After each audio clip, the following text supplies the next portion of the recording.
دیکھیے کسی نے ایک سوال کیا ہے، سوال یہ کیا ہے کہ جیسا کہ میں نے بہرحال درس میں بتایا کہ انسان کے لیے اس کے جسم کے تمام اعضاء کو چھونا، مطلب انسان سے مراد میاں بیوی، پھر یاد رکھیے تمام اعضاء کو چھونا اور دیکھنا جائز ہے، لیکن چومنے کے لیے یاد رکھیے اس کی شرمگاہ کو چومنا اس کے لیے جائز نہیں۔ ان کا سوال یہ کہ ہمارے شوہر ہمیں مجبور کرتے ہیں کہ جو ہم ان کی شرمگاہ کو وہ کرے، جبکہ اس معاملے کے لیے ہم راضی نہیں ہیں، تو یاد رکھیے یہ ویسے درست نہیں ہے۔ اس معاملے پہ ایک لمبی بحث وخا کی آپ کو ملیں گی، میں اس بحث میں نہیں جانا چاہتا ہوں، لیکن کچھ چیزیں اتنی واضح ہوتی ہیں جس پہ حرام حلال کے تعلق سے فتوے پوچھے نہیں جاتے ہیں، پوچھے نہیں جاتے ہیں۔ غیر موجودگی کے معنی ہر بار یہ نہیں ہوتا کہ وہ چیز درست ہے، پوچھے نہیں۔ جیسا کہ مثال کے طور پر اگر کوئی کہے پیخانہ حلال ہے حرام ہے، فتویٰ دیجیے اس پر، ایک کوئی ریٹرن ٹیکسٹ دیجیے رسول اللہ سے کہ یہ سمجھ رہے ہیں آپ بات کو۔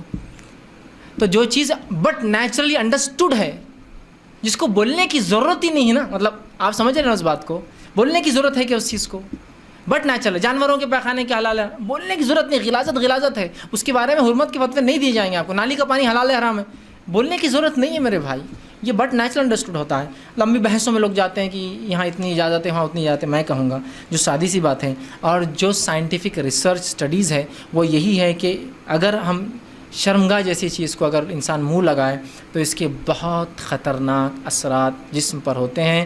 بہت سارے جو ہے تھروٹ کینسرز، اسی طرح لپ کینسرز، گنوریا بول کر ایک بیماری ہوتی جو آنکھوں میں، ویسے ہوتی تو شرمگاہ میں، لیکن آج کل لوگوں نے ایسے ایسے طریقے اپنا لیے، شرمگاہ سے نکل کسی کی آنکھوں میں ہو جا رہی ہے، کسی کے منہ میں ہو جا رہی ہے، کسی کانوں میں ہو جا رہی ہے۔ ٹھیک، یہ ایس ٹی ڈیز ہیں جو سیکشولی ٹرانسمیٹڈ ڈیسیزز ہیں، یہ بہت جلدی ٹرانسفر ہوتے ہیں اگر انسان شرمگاہ کو منہ لگائے تو لہٰذا ایسا کام کرنا آپ کے شوہر کے لیے جائز نہیں ہے۔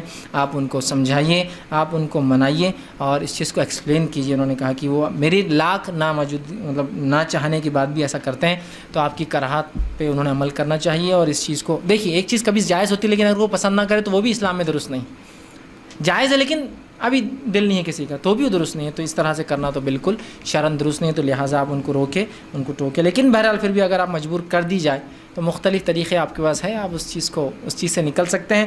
میں سمجھتا ہوں ہر چیز سمجھانا میرے لیے ضروری نہیں ہے، کبھی دانت تیز بھی ہو جاتے ہیں، کبھی جو ہے کچھ بھی ہو سکتا ہے، بہرحال تو اسے بھی چاہیے کہ احتیاط کرے۔ بہرحال مطلب انسان ہے، ہوتا ہے کبھی، بہرحال تو آپ زیادہ ہوشیار ہے۔ کسی نوکر کو اگر زیادہ کام دیا جائے تو وہ کیا کرتا ہے نا، معلوم نا، کبھی چیز کو پھینک دیتا ہے، تو آئندہ بولتے ہیں اس کو زیادہ مت دو، پھینک دیتا ہی۔ تو یو ہیو آپ کے پاس بہت سے راستے ہیں، اگر نکلنا چاہے تو بہرحال بہت چیزیں ہیں، بہرحال آپ کوشش کریں تو کیا کچھ آپ کے پاس نہیں ہے۔ بہرحال سمجھ جائیے میرا اشارہ، تو بہت چیزیں ہو سکتی ہیں۔ ٹھیک ہے۔